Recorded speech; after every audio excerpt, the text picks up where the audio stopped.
Latest football news, engaging debates, and fascinating opinions. Pitchside Talk on IO Radio. Hello and welcome to Pitchside Talk here on IO Radio, Fridays at 5 p.m. with me, George. And well, I've got somebody returning back from international break. I think he did all right on international break. You started 3 games. You got technically 3 man of the matches. Your name wasn't Mason Mount. It's Dan. You're back. How you doing, Dan? I'm doing fine. I'm pleased to be back. Obviously after international break.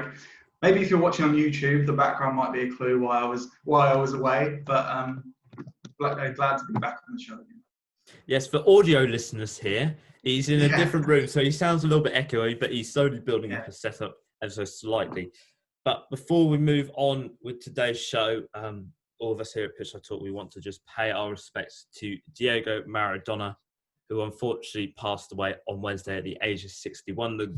I think we could say the greatest players of all time. Somebody we unfortunately didn't witness in watching football at our time, but watching old YouTube clips and that, he's one of the greatest of all time, and unfortunately he passed away. So we just want to pay our respects here at Pitchside Talk to that. Dan, have you got a few words from him? He is such a good player, wasn't he? Yeah, one of the greatest players ever, and it was quite a shock to read that. Obviously, he's had a few health problems, but it was still quite a shock to read that yesterday. And a big loss. Yeah, as you said, we're a bit too young to witness him play, but we've seen clips of some of the stuff he does. Obviously, the famous hand of God gets mentioned a lot as well. But yeah, quite a sad day yesterday. Yes, quite a sad day. One of my favourite moments is watching that warm up they did before the UEFA Cup semi-final against Bayern Munich when he's in Napoli. He's just constantly doing that warm-up. It's just, I wish I could do that. Unfortunately, I'm not that giftedly talented to do that, but I'm giftedly talented to do this show. Well, what have we got coming today? Before we do that, actually, social medias. I always forget social media as well. We've got Twitter at Pitchside Talk, Instagram Talk_Pitch, YouTube Mixcloud, Pitchside Talk. If you want to listen back to any of our previous shows, or even this one will be up Fridays at 6 p.m. straight after the show. Well, we've got coming today. We're talking about Ipswich Town.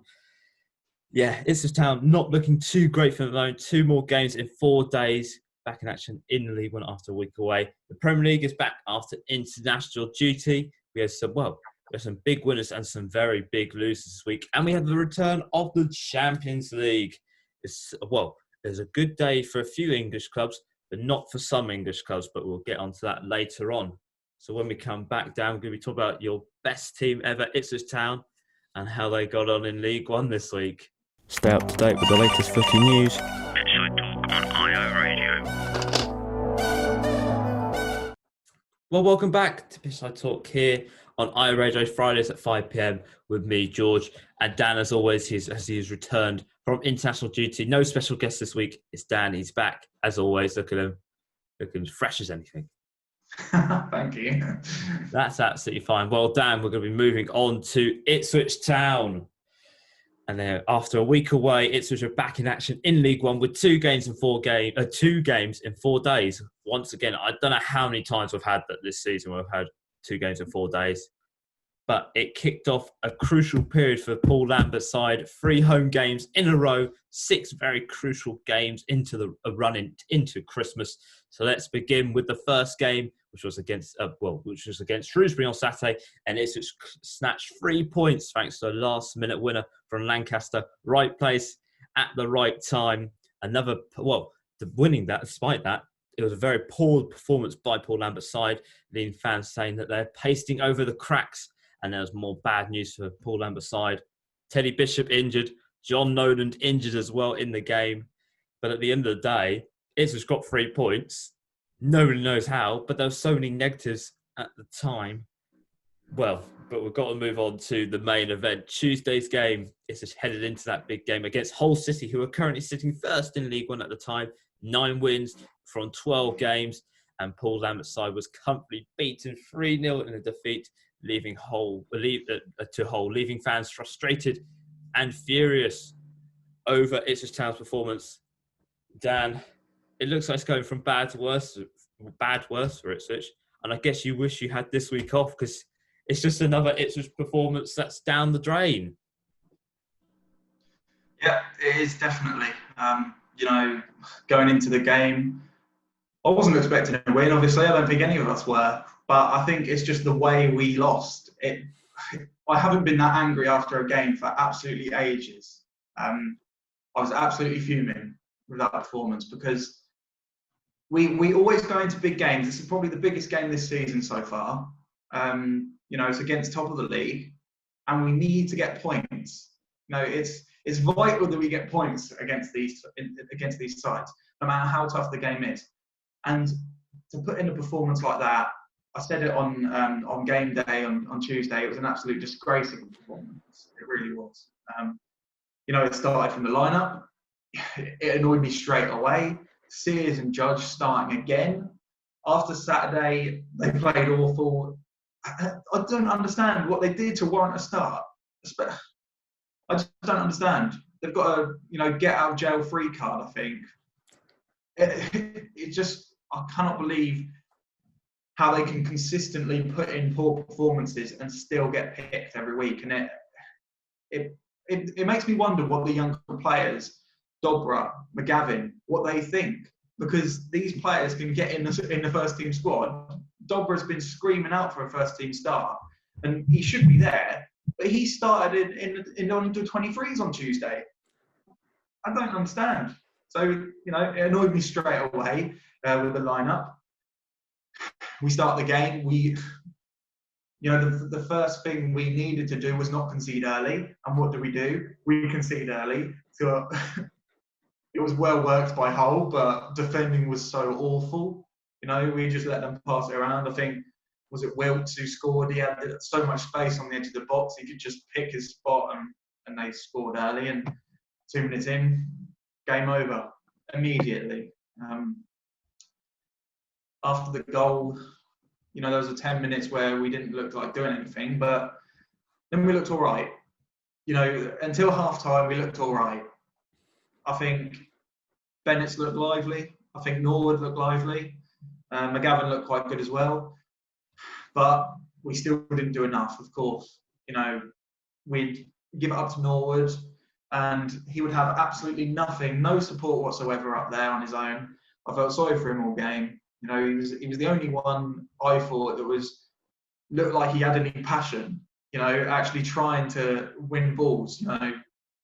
The ball comes to him, he'll actually try and do something with it, but he had no support at all. And that's the problem. The formation we're playing, we're not playing 4-3-3. We're playing 4-5-1. That is what we're doing. We're playing 4-5-1. When you're playing 4-3-3, your wingers have to be like inverted strikers, don't they? But we just don't play it like that. I don't know. It's so frustrating, the system we play. I know we don't like changing last year. He kept changing formation and stuff, but we need to change it. We need to go up top desperately. Didn't do anything to warrant a goal in the first half, and then second half we were absolutely diabolical. Absolutely nothing. We conceded just before half time, which doesn't make it any easier. That's the worst time to concede. And then second half we were awful. I don't know what the half-time team talk was like. He probably just said, "Yeah, keep going, keep playing amazing. We're 2-0 down at home, but we're playing amazing. So keep just doing what you're doing." And then, there was absolutely no urgency whatsoever in the second half. Didn't look like scoring. And then to make things worse, it was screaming out for Jackson to come on for Judge for 2 up front with Norwood, because he was the only one doing anything, and he bought Norwood off. His tactics make me laugh. They really do. He brought Hawkins on. What's he done this season? Absolutely nothing. He scored a goal. Wow, he's done absolutely nothing. What can we do with Jackson and Hawkins up front when Norwood is... He didn't look tired. He looked like he'd carry on for 90 minutes. That ended the game then, and then they scored third. That was it. Awful performance. I think my rant is over now. But I think this was the last straw for me. Lambert needs to go now. Oh, that is quite a significant ending there. I'd say, are you okay? Because you went all sorts of different colours whilst just talking there. Do you want to take a few minutes just to breathe, and I'll just hold the show? But yeah. Another diabolical performance. I have to agree with you there. I watched the game on Saturday, and he did the same sort of tactics with substitutions, and I was literally just going in my head, what is going on? But it just feels like deja vu for Ipswich Town. Come up short once again against a so-called promotion rival. I know people are like, oh, Hull, they're not Real Madrid and all this, but Hull are better than Ipswich, and Ipswich are technically behind Sunderland in this league, one of the biggest teams there, and they can't be a top 10 side. All the defeats this season have been to Hull, who are first, Lincoln, who are third, Sunderland 8th, and Doncaster 10th. Like, it's just, might as well just put last season's DVD on repeat again, mustn't we? Yeah, you're exactly right. It is deja vu, isn't it? That was the biggest problem last year. We couldn't beat teams around us. That was the main problem that we had. And we go into this season, and the exact same thing is happening again. I don't know what it is. I guess I just don't think our team's good enough. I think it's simple as that. We can beat teams down the bottom. We might scrape wins. We have done in the last 3 games against Gillingham, Crewe, and Shrewsbury. We kind of scraped away wins with them, but we still got the 3 points. But I don't know what it is. I don't know if we just crumble under the pressure of it. I don't think there really is any pressure because there's no fans in the stadium. So, it just frustrates me. And I think it's not going to change. We've got Charlton on Saturday.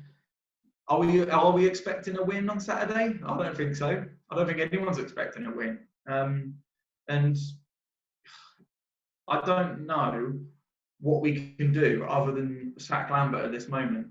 The tactics are wrong. We need to get out of this league as quick as we can, and we're not going to do that if we can't beat teams in the top 10. I don't know where it's going to go from here. Yeah. Before we move on to Lambert, there, you said about the squad not being good enough, but surely the squad is good enough because they're getting wins. I know it sounds bad. Ipswich is still 5th in this league. The season's not a write-off just yet, but they're 5th. Surely the squad must be good enough, or is the squad not being used in the right way? As they said, they play a 4-3-3, but it's technically a 4-5-1. So surely they are good enough to do something, but they're just not playing the right way in the style that they want to play. I know, was it Bennett's was being shouted at by Lambert and Stuart Taylor, but for some weird reason, everyone's going, he's quite lively on the wing, and he's been shouted to not be lively. Yeah, exactly. That's what we heard. It was just sounding keen and constantly over and over again.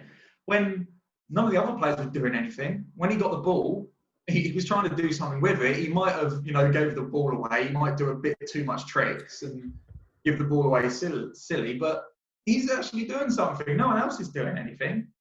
So yeah, I agree. I think the system that we're playing is not the right system for our players. I think a lot of people have said that we have good individuals, but as a team, we're not good enough. And I think that's true. We have good individual players. Individually, I think our defence is fine. Wolfenden, he's probably our best defender. Chambers has had a decent start to the season. Ward has as well. McGuinness he's got a mistake in him, but he looks okay. I'm not talking about Nsiala, but our defence looks all right individually, but they cannot play together. I don't know what it is. And yeah, I just think it's the system that we're playing. We need to up top. Under Mick, we played one up front. It didn't work. It never will work. And we're trying to play a 4-3-3, but we don't. We play a 4-5-1. And it just frustrates me every single week that we do that. It doesn't help that Edwards is out as well, because he's actually someone who can try and get that shape. But he's out injured, and injuries have definitely cost us. Obviously, three more injuries in the last 2 games, which is a massive miss. But yeah, I think good individual players can't play as a team, and the tactics are all wrong. Yes, well, we finally will mention onto the calls you have been saying out of this whole game. After the game, fans questioned Paul Lambert's future at Ipswich Town. Another poor performance, another poor display. And however, he praised his side for dominating the ball, being football-wise, and he couldn't ask any more from his side. But Dan, what is he seeing? So what the fans are seeing, we're seeing something completely different to what he's seeing. Like it's now becoming a bit repetitive. We saw it a little bit when it's just got relegated. He kept praising them. It was a bit like, we're not that good. We're getting relegated. We saw it a little bit last season again, but it's sort of getting a bit not boring and the same old again from Lambert. Yeah, he cannot keep saying that we're playing well because we're not. I think he's looking at the fact that we've got possession of the ball and thinking that's a good performance. But in the grand scheme of things, possession means nothing. We can have the ball, pass it around the defence. Teams like Hull, teams like Doncaster and Lincoln, who are going to be fighting for a promotion this year, will let us do that because we have no attacking threat. So we're just passing around the back. He's looking at the possession stats and thinking, we've had the ball, so we've been the better side. But it doesn't work like that. It just doesn't. And the fact that he keeps talking about how we're playing well, I think that's what makes it frustrating for us fans. We need someone who can actually be honest. We want a manager in who actually sees our performances how they are, not just lie to the press every single week. Every time he does an interview, he says we play well, and we don't. We never play well. The last time we played well was Blackpool away, and that was a really good performance. We haven't played great since then, and every single week he says we play well, and it's just deluded. It really is. I think Lambert should go now because, first of all, the salary cap comes in at the end of this season. We cannot be in this league come the end of this year because we've got so many players that are out of contract. And once that salary cap comes in, they're all going to leave. And if we have Lambert until the end of the season, we're going to be in this league for a long time because we're not going to go up this year with Lambert. And we're going to have to rotate our whole squad for next season if we don't get out of this league.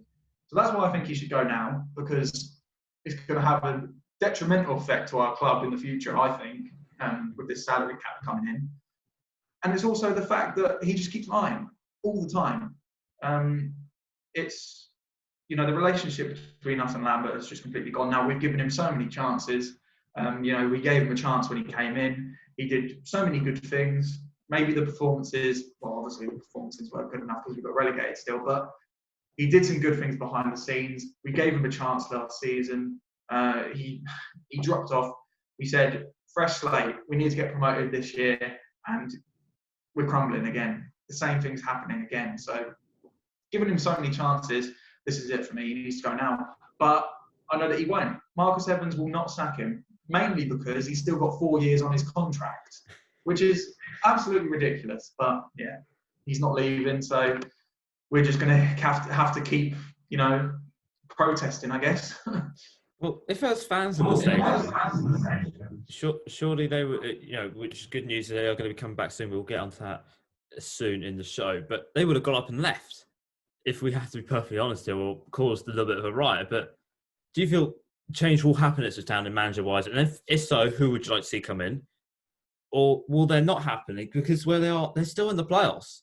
The season's not a write-off just yet. How bad it's been, they're still fifth. It's like that season, last season, where they were in the top two for a long time. We were playing poor, but we're still second. But it's just, I don't know what to say really. I'm stuck for words here, but they're in the playoffs still, and lots of clubs will go, why are you sacking him? He's in the playoffs. If you look at it from just what they're getting overall and performance-wise, and just look at the results, he doesn't deserve to be sacked. But when you see performances, you go, that's a different story. Yeah, it is. I think the fact that we want him sacked, I know we've been slated for wanting to get rid of managers before, obviously. I won't go into that, but careful what you wish for. But yeah, I think the fact that we know as fans that we're not going to be good enough to finish in the playoffs this year. We've already dropped down to fifth. That might look good on paper. We might have scored a lot of goals. We've only lost one at home, but it's still not good enough because we know that we're going to drop out of the playoffs at some point.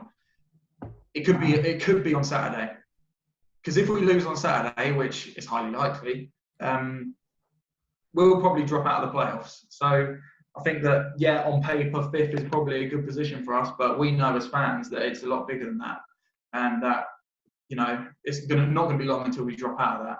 I don't think he'll leave. I think we all want him to leave, but I don't think he will, because I don't think. I know people saying it doesn't really matter about him paying off the 4-year contract, but it's 4 years. That's going to be a lot of money to pay that off. I want him to go, and I think the managers that I'd be interested in would be Paul Cook. I think he's done really good with teams before. He's got Wigan promoted. He's got another team promoted. Portsmouth promoted. He's had promotions in his time. He's free at the moment. Danny Cowley's been rumoured. I wouldn't mind him either. He did well. He didn't really have a good time at Huddersfield, obviously, but he's had promotions before. I know Kieran Dye's been mentioned. A bit too early for him at the moment. I think Nigel Adkins has been mentioned as well. Could be a good option. Nigel Pearson, I don't think he'll come to Ipswich, but that's been mentioned as well. I'd love Nigel Pearson at us, but I doubt that'll happen. But if Lambert goes, which I don't think he will, but I'd bring Paul Cook in. I think he's managed to get teams promoted before, and I think he'll sort the squad out. So another Paul then. I thought you want to steer away from those Pauls for the time being. That'll be what? That'll be the fourth Paul in our last 5 managers if we get Paul Cook. Yeah. Paul Hurst, what a man, and Paul Lambert are currently at the moment. Well, tomorrow Ipswich Town end off their hat-trick of home games against Charlton Athletic, who currently sit 6th in League One. So another promotion rival just below Ipswich Town with 7 wins, 2 draws and 3 losses this season.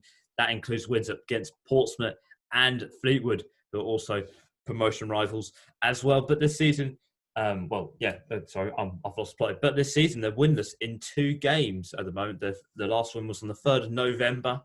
And the last time these two sides met was a 0-0 draw at Portman Road in the 15/16 season. So, Dan, can Ipswich get back to winning ways? Or is this going to be the same story as Hull, unfortunately? As I've said before, I'm not confident for tomorrow. I think, Charlton have lost their last 2 games. Burton beat them, which was quite a surprising result. They beat them 4-2 actually, I think, on Tuesday, which was quite a surprise. But they're still a top 6 side. They've got championship players in their squad. They've got a good manager in Lee Bowyer. So I think it's going to be a tough game. I just think that if we don't play 2 up front, then I don't think we're going to get anything out of it. And he said in his interview, Lambert, that we are useless with 2 up front, which I don't get that comment. I really don't. We've seen so many times that Jackson and Norwood play well together. We've seen it a lot last season. So we're going to play 1 up front. I'm not confident about that formation. So I don't think we'll get anything from it. I think it'll be 2-1 loss. I just think it'll be another poor performance. But he'll still keep his job. Oh, I can't believe it. You're going for a loss. You're predicting a loss. Something's gone wrong down here. Are you sure you haven't got a 404 error or something here? No, it's just that we're playing awful at the moment. So I have no faith in this squad at the moment or manager whatsoever after that game on Tuesday and Saturday.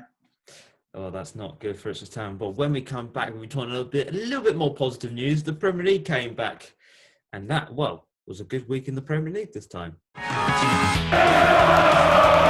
Pitchside Talk on IO Radio. Well, welcome back to Pitchside Talk here on IO Radio, Fridays at 5 p.m. with me, George, and Dan, the returning Dan, actually, from international duty. He looks quite fresh after his big rant about Ipswich Town. He's looking all... He looks all sorts of different colours at the moment. Have you calmed down? Calmed down now, Dan? Yes, I've calmed down a little bit. That's good. Well, before we move on into the Premier League section, I better mention the social medias: Twitter at Pitchside Talk, Instagram talk_pitch, YouTube and Mixcloud Pitchside Talk. You want to listen back to any of our previous shows, or even this one. If you've missed Dan's absolute rant about Ipswich Town, don't worry, they'll be up Fridays at 6 p.m. straight after the show. They'll be up so you can rewatch that at moments of Dan turning all sorts of different colours. Look at him. He's so happy. He's so happy. Well, we better move off into the Premier League. And after a week away because of international duty, the Premier League was back, kicking off the 9th game week of matches for all 20 teams in actions. 20 goals scored across those 10 matches. So not too many, but we had some quite surprising results. And starting off with Saturday lunchtime, Chelsea won 2-0 against Newcastle. That's Newcastle's 5th loss out of the last 7 home games in the Premier League. Not looking too good for them. Villa missed a golden opportunity to go into the top 4 as they lost 2-1 to Brighton. That's Brighton's only 5th Premier League win out of 27 games. And 4 of them have come away from home. So it looks like the Amex Stadium isn't a happy place for them.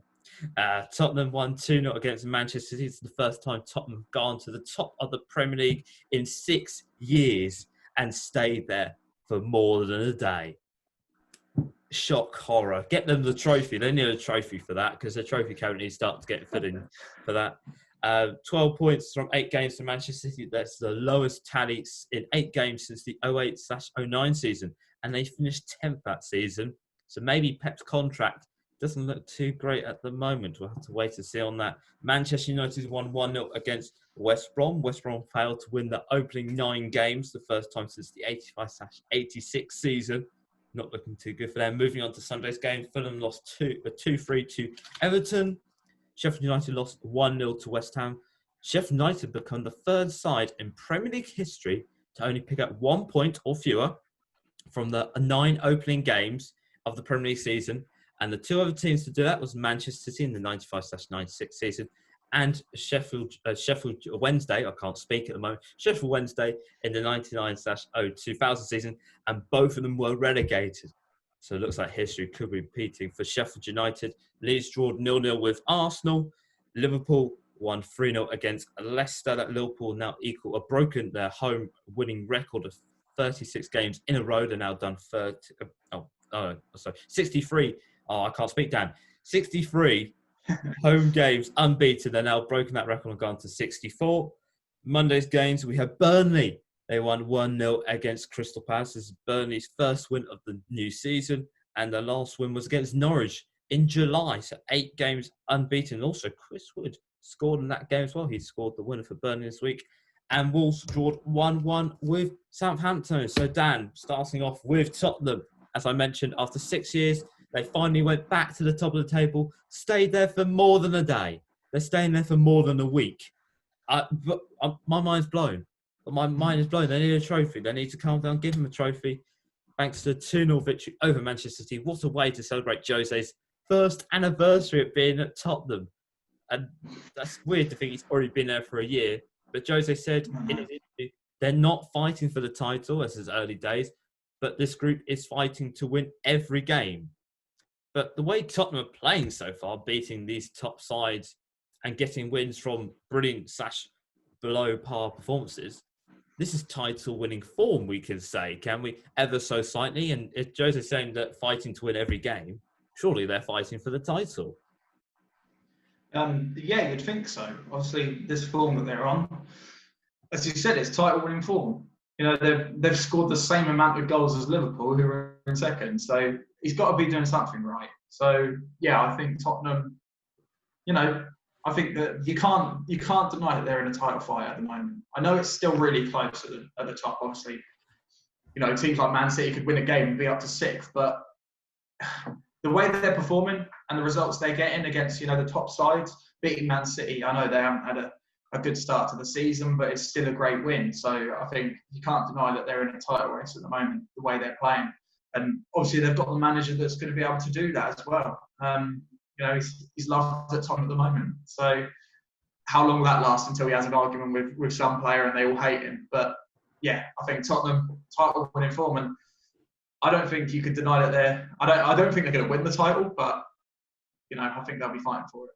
I have to say, I don't think he will have an argument. I feel this Tottenham adventure feels a bit different. It feels more that it will last for more than 3 seasons. I think Daniel Levy is going to give him what he needs, but what he's done to this Tottenham side, it's remarkable. Harry Kane has got something new to his game, and I think he now looks more of a dangerous striker than he ever was under Pochettino. That's something that Jose can take credit for right there, making Harry Kane possibly one of the best strikers in the world at the moment.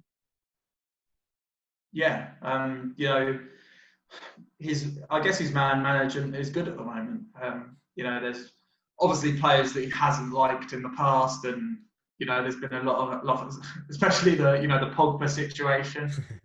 But he's getting the most out of his players at the moment, which is fantastic, and he's doing a fantastic job. He's a world-class manager, and he's done it at so many clubs before. So who knows where Tottenham will be at the end of the season, because this is great form. He's, as you said, Harry Kane looks revitalised. I don't know. I guess he's looking absolutely on fire at the moment. He's looking definitely probably the best striker in the Premier League, if not the world. I don't know if the world is. It probably is, to be honest. But I think Jose is doing a fantastic job, and I think I agree with you. I think it looks like different to the other clubs he's been at, and he'll be there for more than 3 seasons. But it just, the things that he's done in the past, I don't know, it's a little bit of a worry for me, but he does look like a different man at the moment. Yeah, it doesn't help him what he's done in the past. But moving on to another side, they've got their first win of the season. After 8 games into the season, Turf Moor is finally a happy place for Burnley as they got their first win of the season, moving them outside of the relegation zone by 1 point. Sean Dyche described this first victory as it's been coming and it's a starting point. They're finally getting their best players back. They've had a bit of a bad start to the season, haven't been able to make too many signings because of what's going on with the owners at the moment. A lot of players injured, key players as well.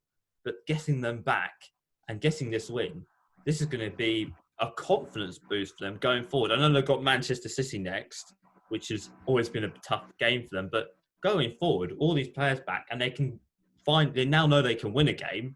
This is going to help them in the long run, because Fulham are struggling, West Brom and Sheffield United at the moment. They look pretty set at the moment in the bottom 3. This was a big win for Burnley because they didn't want to be stuck in that bottom 3. Because I think when you look at the league, you'd say that bottom 3 as it is now will probably be the bottom 3 coming into the season. So I think that this Burnley win was a big one. I think, as you said, it's a big confidence boost. They may have Man City and they probably won't win that in the next game, but I think as they come up against these bottom clubs, they'll be confident now. Because Palace have had a good start. They've looked quite good so far this season. So to get a win against them, big win for them. I think Burnley. Sean Dyche, he has a nick of saving Burnley out of precarious situations, doesn't he? They've been down the bottom quite a few times in the past, and he's managed to get them out of it. Burnley are a side that are solid in the Premier League. I think this was a big win, and they just need to bridge that gap a little bit between the bottom 3, because, as I said, I think the bottom 3 will probably stay as it is, but they don't want to be sucked into that relegation fight come the end of the season. No, you don't. Yes, he said there, it looks like the bottom 3 could be pretty the same. We don't know at the moment. We're only just saying what we can see at the table. Yeah, just a slight little prediction, not a little dig at any of those clubs at all. But moving on to the biggest losers this week, Manchester City, another defeat in the Premier League for Pep Guardiola. It had been a good week for them. He signed a brand new contract taken to 2022. But if you read Manchester City sources, they say 2023. So I'm not too sure, but it's definitely 2022 at the minimum. But Manchester City said it's 2023, so we'll take their word for it. But this performance, yet again, was toothless and poor. I know they scored in the Tottenham game, but that was ruled off for a handball, which ultimately did change the course of the game for Manchester City because they were on top. But how is it going so wrong for them? Because in the Champions League, nobody can stop them at the moment. But this is their lowest point tally since the 08/09 season. And Manchester United, who are having a poor start to the season, are now ahead of them.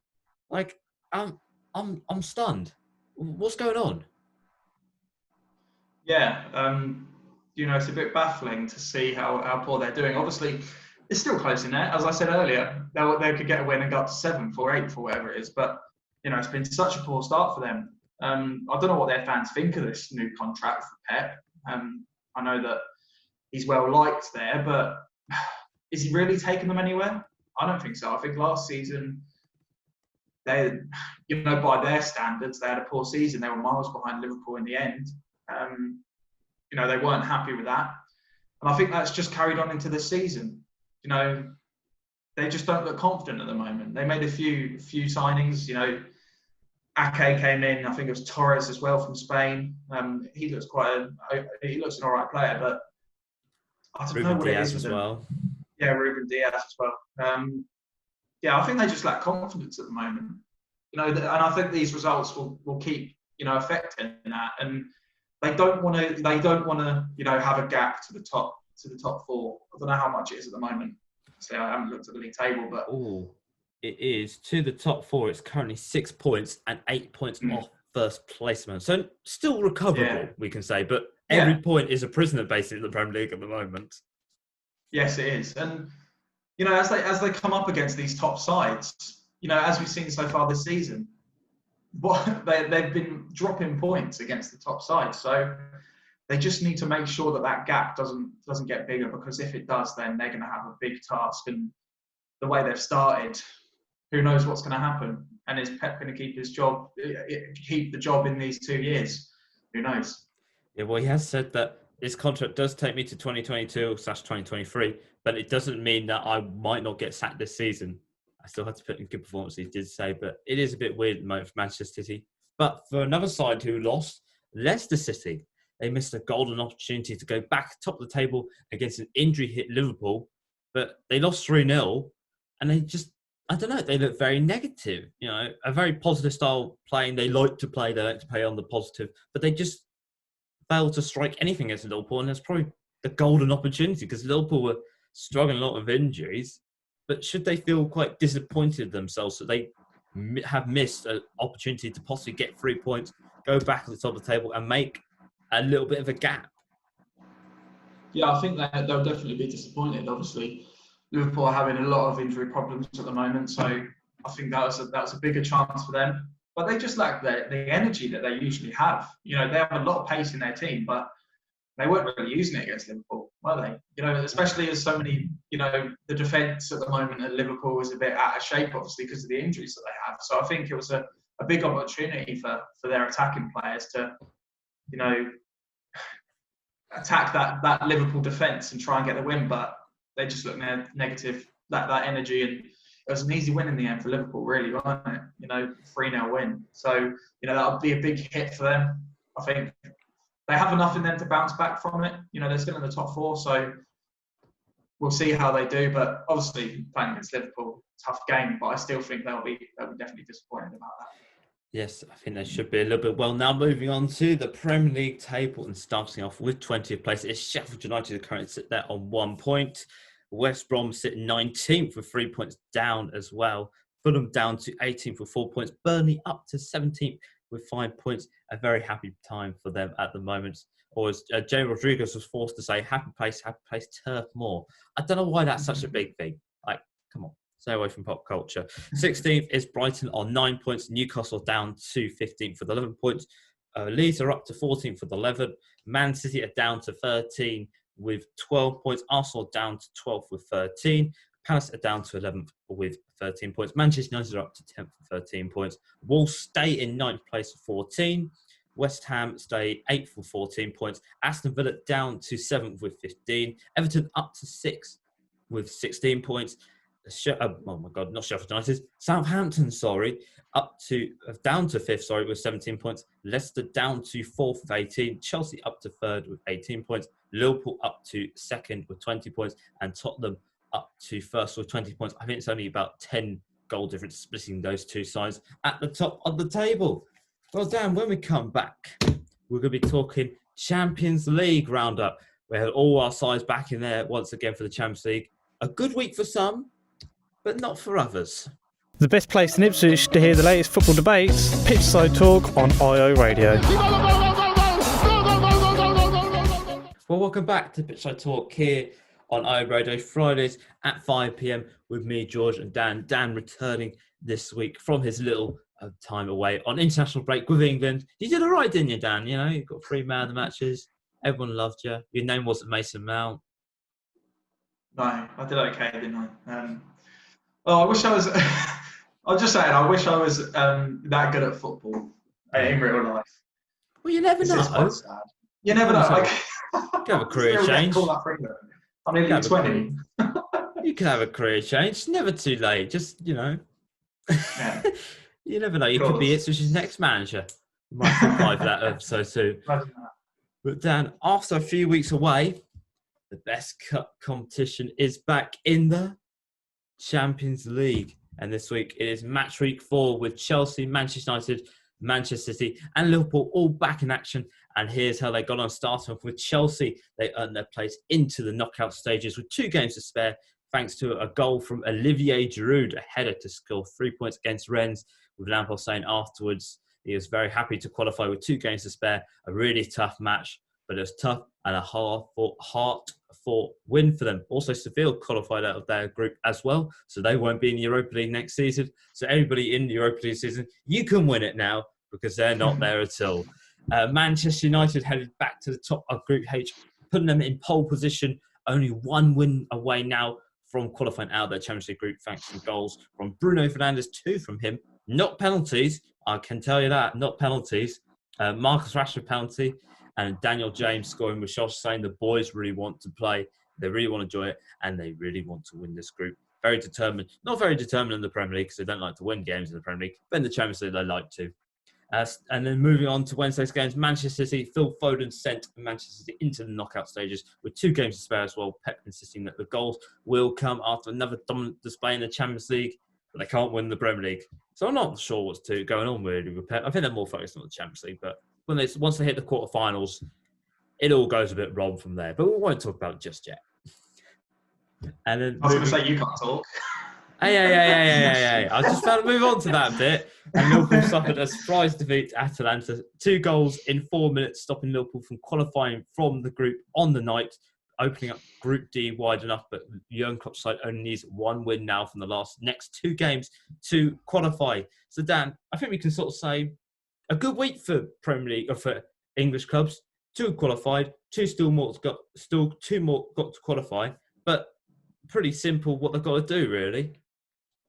Yeah, pretty simple. And you'd think that they'll be able to do it. You know, Man United, they look like they're in prime position to get to qualify. Same as Liverpool. I think this was just a blip for Liverpool yesterday, or no, Wednesday, wasn't it? It's Wednesday. Yeah, so it wasn't a great result, but you'd expect them to still go through in the next 2 games, especially a game against Midtjylland. Is that how you pronounce it? It's Ajax, and then Midtjylland is the next 2 games. Okay, yeah. So you'd expect to win out of them too.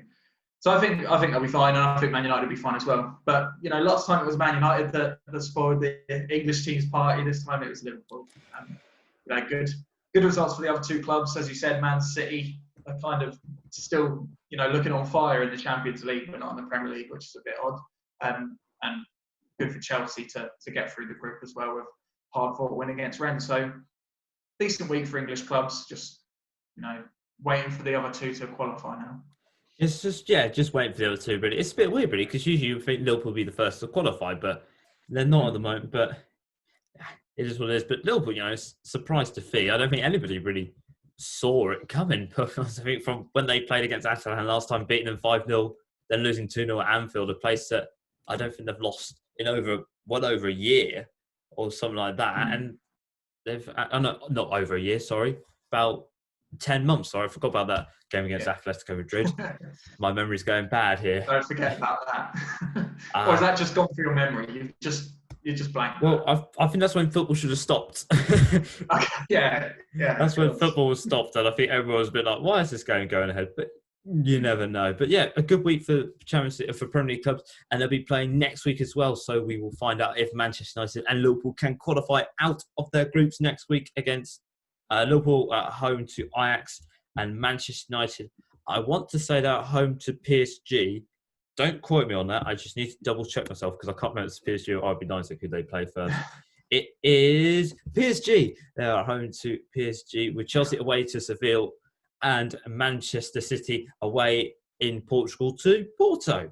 Well, Dan, when we come back, we're going to be doing a little bit of a football roundup. And finally, we've got some good news about football. Hey! We'll see you after this. Pitchside Talk, footy debate from the Premier League Outback. Well, welcome back to Pitchside Talk here on iRadio's Fridays at 5 p.m. with me, George, and Dan, as always, as he is returning after a week off from international duty. And Dan, it's time for Football Roundup. Hey. I'm making time for it now. We're finally getting around to doing it. Because you used to say Football Roundup and then you say, we haven't got time. Because we never had time, unfortunately. No, I'm making time for it. And Dan, I have got some really good news for you this week. Some very good news. In England now, sporting events are allowed to have a maximum of 4,000 fans back. Yes, at football stadiums, depending on what tier you're in, which is a bit of a controversial problem. But we found out yesterday that Suffolk's going to be in tier 2, so Portman Road's going to up to 2,000 fans back, or 50% of that capacity. But it's going to be 2,000 because it's not a 2,000-seat stadium, unfortunately, so they won't have 1,000 back. But it is 2,000. It's going to be nice. We're going to have fans back at football, and especially at Portman Road, because we've not had that in a long time. Yeah, obviously before lockdown 2, we were all calling for fans back because, everyone in the football world thought it was safe to allow fans back. So it's good to finally, get the fans back, which is good for the teams that are struggling because they'll get some more gate receipts in. It's obviously not full capacity, but it's something to start, isn't it? So yeah, really good news. Yes, really good news, and we don't know about the other areas. Liverpool is going to have 2,000 fans back as well. London, so we will see some fans back in the London stadium as well. Unfortunately, we can't get onto the UK government website to actually tell you what the other tiers are because it's still broken. It's still broken. Trying to get on it. It broke yesterday. It broke yesterday on Thursday, and it's still broken today. So we can't tell you any other news, and there's been no other articles. So we can't tell you what other fans will be back in the stadiums. Apart from Manchester, it is going to be tier 3, so there'll be no fans back at Manchester Stadium. So nothing unusual then for the Etihad Stadium. I had to slide that little dig in there. Poor City fans. Poor City fans. But it's all right. You just get to watch your team on TV, so yeah, be okay. Well, Dan, we have hit the end of the show. Oh no! Yeah. Oh God! It's been a great show today. It's been a good show. You've turned all sorts of colours. We talked about Ipswich Town, Premier League, Champions League as always. But what's coming up after as well? We've got the Gap Year show 6 until 7, the Review show 7 until 9, Flip the Switch 9 until 10. Dan, I want to thank you for being on the show today. I'll see you next week. You're going to be on next week? Yeah, I'll be on next week. No more international break until March, so I'll be here. Yes, that's always good to hear. Well, I've been George. He's been Dan. We'll see you next week. And ciao. Yeah. The whistle has been blown for full time. Tune in next week for another jam-packed show.